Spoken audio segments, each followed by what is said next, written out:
Hello friends, എല്ലാവർക്കും happy Xmas and happy new year. അപ്പോൾ നമുക്കിന്നൊരു അടിപൊളി കേക്കിൻ്റെ റെസിപ്പി ആയിട്ട് കേട്ടോ വന്നിട്ടുള്ളത്. അപ്പോൾ ക്യാരറ്റ് ബനാന കേക്ക്, അതിന് വേണ്ടിയിട്ട് ഞാനിവിടെ ഒരു ക്യാരറ്റ് സ്ലൈസ് ചെയ്തെടുത്തിട്ടുണ്ട്. അതുപോലെ റോബസ്റ്റ് പഴം എടുത്തിട്ടുണ്ട്. ഇനി നമുക്ക് ഈ പഴം അതുപോലെ ഒന്ന് സ്ലൈസ് ചെയ്ത് വെക്കാം. ഇനി നമുക്ക് ആദ്യം ഒന്ന് കേക്കൊന്ന് ഉണ്ടാക്കാം. അതിനുവേണ്ടി ഞാനിവിടെ എടുത്തിട്ടുള്ളത് 3 കോഴിമുട്ടയാണ്. അത് നമുക്കൊന്ന് ബീറ്റ് ചെയ്തെടുക്കാം കേട്ടോ. ഒരു 3-4 മിനിറ്റ് ബീറ്റ് ചെയ്ത് കഴിഞ്ഞ ശേഷം നമുക്കതിലേക്ക് ആവശ്യമായിട്ടുള്ളത് 1 കപ്പ് പഞ്ചസാരയാണ്. പൊടിച്ച പഞ്ചസാര നിങ്ങൾ ചേർക്കുകയാണെന്നുണ്ടെങ്കിൽ ഒന്നുകൂടെ പെട്ടെന്ന് ബീറ്റായി കിട്ടും. ഒന്ന് ബീറ്റ് ചെയ്ത ശേഷം നമുക്കതിലേക്ക് സ്ലൈസ് ചെയ്ത് വെച്ചിട്ടുള്ള ക്യാരറ്റ് ചേർത്തെടുത്തിട്ട് ഒന്നുകൂടെ ഒന്ന് ബീറ്റ് ചെയ്തെടുക്കാം. ഇനി നമുക്ക് അടുത്തതായിട്ട് കട്ട് ചെയ്ത് വെച്ചിട്ടുള്ള റോബസ്റ്റ് പഴം അതുകൂടെ ചേർത്തിട്ട് ഒന്നുകൂടെ ഒന്ന് ബീറ്റ് ചെയ്തെടുക്കുക. അതുപോലെ ഒരു ഫ്ലേവറിന് വേണ്ടിയിട്ട് ഞാനിവിടെ 2 ഡ്രോപ്പ് വാനില എസൻസ് ആഡ് ചെയ്തെടുക്കുന്നുണ്ട്. എന്നിട്ട് ഒന്നുകൂടെ ഒന്ന് ബീറ്റ് ചെയ്തെടുക്കുകയാണ് വേണ്ടത്. ഇതൊക്കെ നിങ്ങളുടെ ചോയ്സാണ്. വാനില എസൻസിൻ്റെ ഫ്ലേവർ ഇഷ്ടമുള്ളവർക്ക് നിങ്ങൾക്കത് ചേർത്തെടുക്കാം. ഇനി നമുക്ക് 1 കപ്പ് മൈദപ്പൊടി എടുത്തിട്ടുണ്ട്. അതിലേക്ക് ഒരു പിഞ്ച് ബേക്കിംഗ് സോഡ ആഡ് ചെയ്തിട്ട് 3 പ്രാവശ്യം അരിച്ചെടുത്തതാണിത്. അപ്പോൾ നല്ല സോഫ്റ്റ് ആയിട്ടുള്ള പൗഡർ നമുക്ക് കിട്ടും. എന്നിട്ട് നമുക്ക് ഈ ഒരു മുട്ടയുടെ ബാറ്ററിക്ക് ആഡ് ചെയ്തെടുത്തിട്ട് പിന്നെ ബീറ്റ് ചെയ്യാൻ പാടില്ല, ഒന്ന് ഇളക്കിയെടുക്കേ വേണ്ടുള്ളൂ. ഇനി ഒരു പാൻ എടുത്ത് അതിലേക്ക് 1 ടീസ്പൂണ് നെയ്യ് ഒഴിച്ചെടുത്ത് ചൂടായി കഴിഞ്ഞാൽ നമുക്ക് ഈ ഒരു ബാറ്റർ അതിലേക്ക് ഒഴിച്ചെടുക്കാം കേട്ടോ. എന്നിട്ട് മൂടി വെച്ചിട്ടൊന്ന് കേക്ക് വേവിക്കാം. ഇനി ഒരു പാത്രം എടുത്ത് അതിലേക്ക് 1 കപ്പ് വിപ്പിംഗ് ക്രീം എടുത്തത് നന്നായിട്ട് ബീറ്റ് ചെയ്തെടുക്കുക. എന്നിട്ട് അതിലേക്ക് ഫ്ലേവറിന് വേണ്ടിയിട്ട് 1 സ്പൂണ് വാനില എസൻസ് ചേർത്തെടുത്തിട്ടുണ്ട്. ഇത് ഒരു 2 ടീസ്പൂണ് നട്ട്സ്, അത് അണ്ടിപ്പരിപ്പ് അതുപോലെ ബദെടുത്തൊന്ന് റോസ്റ്റ് ചെയ്തെടുക്കുകയാണ് ചെയ്തിട്ടുള്ളത്. എന്നിട്ട് നമുക്ക് റോസ്റ്റായി കഴിഞ്ഞിട്ട് വേറൊരു ബൗളിലേക്ക് മാറ്റിയെടുക്കാം. ഇത് 2 ടേബിൾ സ്പൂൺ പാലിലേക്ക് 2 ടീസ്പൂണ് കൊക്കോ പൗഡർ ആഡ് ചെയ്തെടുത്ത് നന്നായിട്ടൊന്ന് മിക്സ് ചെയ്തെടുക്കുക.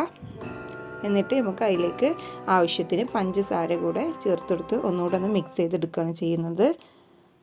എന്നിട്ട് നമ്മൾ നേരത്തെ ചൂടാക്കി വെച്ചിട്ടുള്ള ആ ഒരു പാനിലേക്ക് തന്നെ ഒഴിച്ചെടുത്ത് ഈ ഒരു ചോക്ലേറ്റ് സോസ് തയ്യാറാക്കി എടുക്കുകയാണ് ചെയ്യുന്നത്. അത് നമുക്ക് ഒരു ബൗളിലേക്ക് ഒഴിച്ചിട്ട് നേരത്തെ റോസ്റ്റ് ചെയ്തിട്ടുള്ള നട്ട്സ് ഒന്ന് പൊടിച്ച് ചെറുതായിട്ട് അതിൽ തേച്ച് ഇട്ടെടുക്കുക.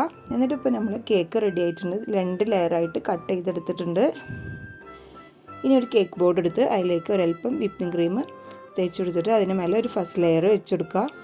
എന്നിട്ട് പഞ്ചസാര സിറപ്പിൻ്റെ പകരം ഇവിടെ പാലിൽ പഞ്ചസാര മിക്സ് ചെയ്തതാണ് ആഡ് ചെയ്തെടുക്കുക. അതാകുമ്പോൾ ഒന്നുകൂടെ കേക്ക് ടേസ്റ്റ് ഉണ്ടാവും.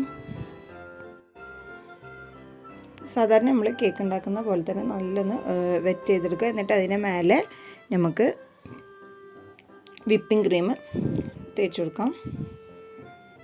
എന്നിട്ടൊരൽപ്പം നട്ട്സ് പൊടിച്ചതും കൂടെ ഇട്ടുകൊടുക്കുക.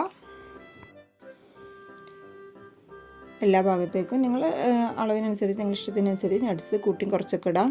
എന്നിട്ട് നമുക്ക് അടുത്ത ലെയർ അതിൻ്റെ മേലെ വെച്ചെടുത്തിട്ട് ആദ്യം ചെയ്ത പോലെ തന്നെ പാലിൻ്റെ സിറപ്പിൽ അതിൻ്റെ മേലെ നന്നായിട്ടൊന്ന് സ്പ്രെഡ് ചെയ്തെടുക്കുക.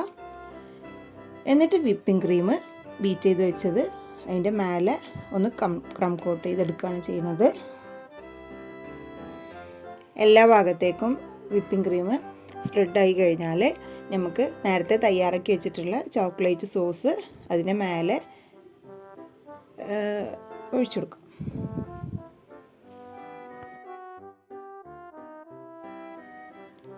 ചോക്ലേറ്റ് സോസൊക്കെ ഒഴിച്ചെടുത്തു കഴിഞ്ഞാൽ അതിന് മേലെ നമ്മൾ ഒരല്പം നട്ട്സ് പൊടിച്ചത് മാറ്റി വെച്ചിട്ടുണ്ടായിരുന്നു. അപ്പോൾ അതുകൂടെ ഒന്ന് അതിന് മേലേക്കൊന്ന് നന്നായിട്ടൊന്ന് സ്പ്രെഡ് ചെയ്തെടുത്താണ് ചെയ്തിട്ടുള്ളത്. ഇതൊക്കെ നിങ്ങൾക്ക് നിങ്ങളുടെ ചോയ്സിനനുസരിച്ച് ചെയ്യാം കേട്ടോ. അങ്ങനെ നട്ട്സൊക്കെ ഇട്ട് കഴിഞ്ഞ് നമ്മൾ കഴിക്കുമ്പോൾ ആ ഒരു ചെറുതായിട്ട് കടിക്കുന്ന ആ ഒരു നല്ല ടേസ്റ്റ് ഉണ്ടാവും. പിന്നെ അതുപോലെ ബാക്കി ഒരല്പം വിപ്പിംഗ് ക്രീം ഉണ്ടായിരുന്നു. അപ്പോൾ അത് വെച്ചിട്ട് ചെറുതായിട്ടൊന്ന് ഡെക്കറേറ്റ് ചെയ്തെടുത്തതാണ്.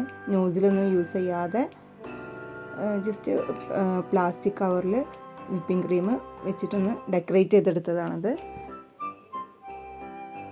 അപ്പോൾ എൻ്റെ ഈ ഒരു വീഡിയോ നിങ്ങൾക്ക് എല്ലാവർക്കും ഇഷ്ടമായി എന്ന് കരുതുന്നു. അപ്പോൾ നിങ്ങൾ ആദ്യമായിട്ടാണ് ചാനൽ കാണുന്നതെങ്കിൽ ഒന്ന് സബ്സ്ക്രൈബ് ചെയ്ത് സപ്പോർട്ട് ചെയ്യുക. അപ്പോൾ നമുക്ക് വീണ്ടും കാണാം ഇതുപോലുള്ള വീഡിയോസുമായിട്ട്. അതുവരെക്കും ബൈ.